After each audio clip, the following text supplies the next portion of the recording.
Welcome to the Sales Influence Podcast, where we talk about finding the why in how people buy.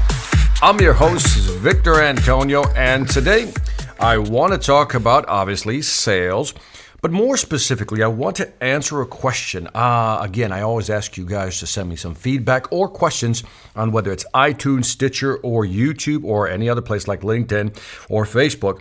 And I got a great question from a gentleman by the name of Magdi Ali. Magdi Ali. Now, his question, I thought I'd share it with you because I think it might help you and it may apply to many of you out there who are having to deal with customers who ask for discounts. Ooh, I know that's a problem, right? Customers always want a discount. They'll push the envelope for that discount. Now, Magdi Ali was listening to my podcast called Can I Get a Better Price? And in that podcast, I talk about different things you can do to push back on the customer so you don't have to give away a bigger discount. But nonetheless, Magdi Ali had the following statement/question. He said, amazing tips as usual. Thank you, Magdi. But what if I was handed an account and the previous salesman had already given in to the discount conversation. And your predecessor always tells you, hey, you know what? Your predecessor used to always give us discounts. Why don't you? So let me say that again. What if I had been handed over an account and the previous salesman had already given in to the discount conversation? Quote unquote, your predecessor always used to grant us a discount. In a sense, why don't you? That's what he keeps hearing. In other words, the salesperson before him was a lousy salesperson, if I can be so blunt. Because if you're selling just on discounts, you're not selling. You're basically giving things away slowly. Let me say that again.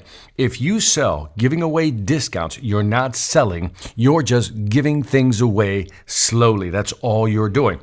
Now, it's a great question because what happens when the customer is already conditioned to get discounts? They're already programmed. They know that, you know what, the salesperson is going to give me a discount. You know, I'm always going to ask for one. In fact, some companies will actually delay buying because they know all they have to do is wait. And you, the company or the salesperson, will give them a discount. Or they'll wait to the end of the month because they know that you, the salesperson, you need to hit your quota and you may be a little more desperate at the end of the month. And you always tend to give discounts at the end of the month. If this is how you sell, you're basically conditioning buyers to always wait or ask for a discount. They'll wait for another month or two, you'll give them a discount, or they'll wait till the last minute at the end of the month before buying from you. If this is how you sell, again, you're not selling, you're just giving things away slowly. And you know what? If it's not your company, you're basically giving somebody else's stuff away for free. That's not yours. So what can you do? What can Magdi Ali do when the salesperson, or the buyer rather, is conditioned to wait for a pricing discount? Well, this is how I responded. I opened up by saying, oh, that's a tough one and a good one. I'm going to verbally read what I said, wrote out in my email back to Magdi, and then let's talk about it. I said, oh, tough one and a good one. I had a salesperson who used to do that, and when I took over as vice president of sales, I ended up firing him because he couldn't sell the value now that the discounts were not acceptable. The problem was like yours. The clients still expected them. When I hired the new salesperson, after firing the last salesperson, we discussed the no discount policy. We also discussed which clients were too valuable to lose. So what was our strategy? Well, on the clients we valued, we froze the discounts. Let me say that again.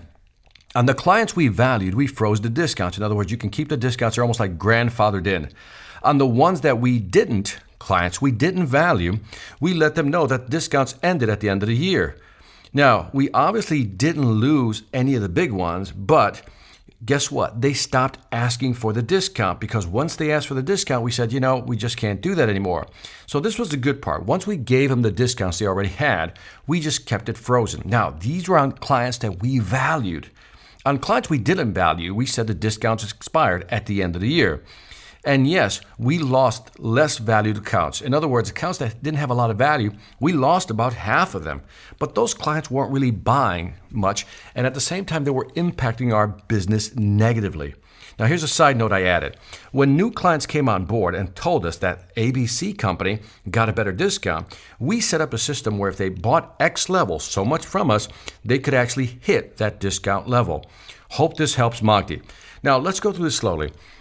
I took over as Vice President of Sales many years ago, and I had the region of Latin America. I had all of Latin America.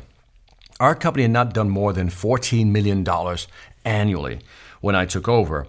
Fast forward the story, 2.5 years later, I'd gotten the revenues up to $98 million a year. Now, it's a longer conversation on how I did that, but part of the conversation was that we had to tell basically our salespeople that they had to sell value.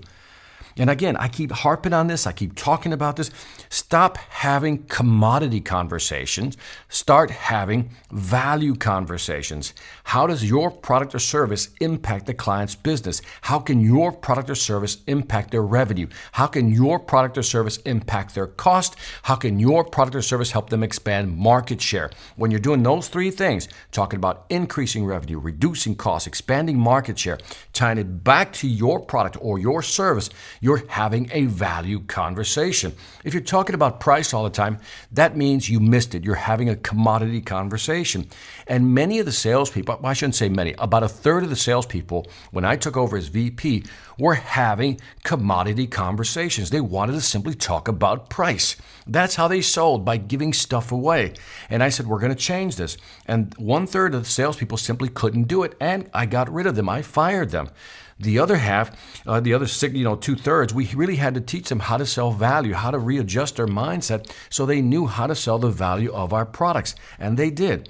The biggest lesson I've learned, and I've mentioned this in my previous podcast, is I remember 3 months into my VP-ship as sales, I remember visiting the president of the division.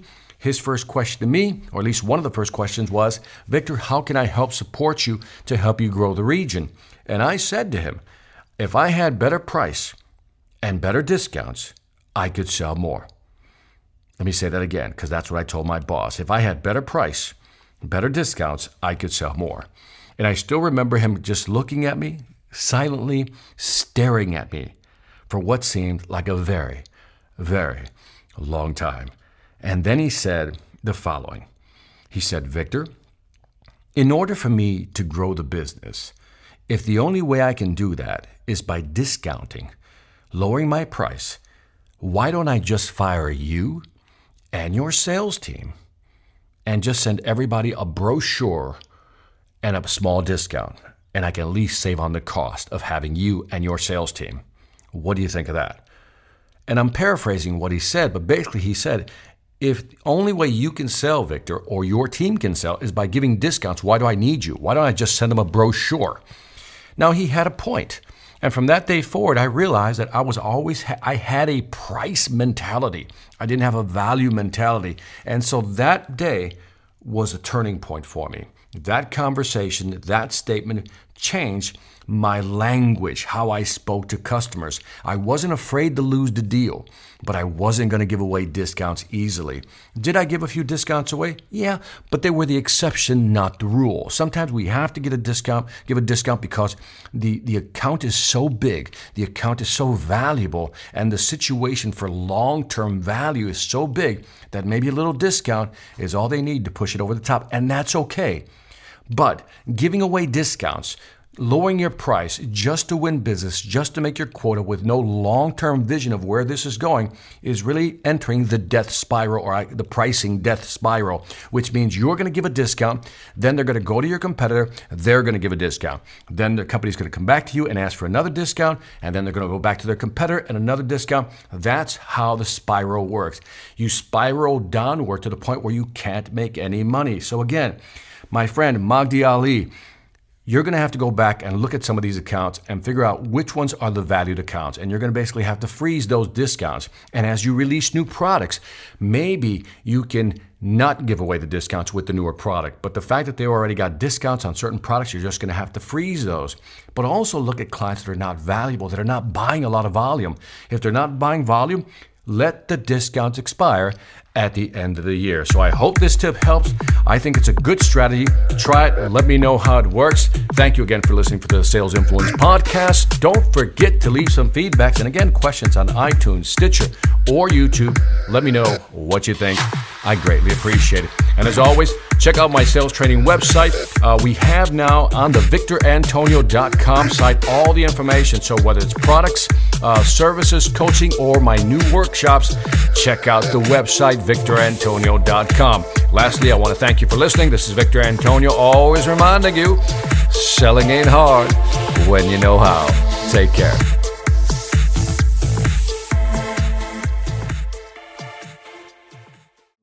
Every manager can feel it. The difference between a motivated, value-driven sales team and one that's stuck in a rut. CEOs know the difference too. They can see it clearly in the profit and loss columns. The question is, how do you get your team to this elite level?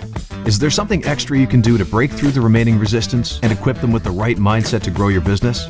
Yes, there is. But you're not going to do it with one of those cheesy inspirational speakers or some self-proclaimed guru. What you need is someone with a real business track record to deliver key insights in a captivating way, to give your team the right tools for selling in today's tough marketplace.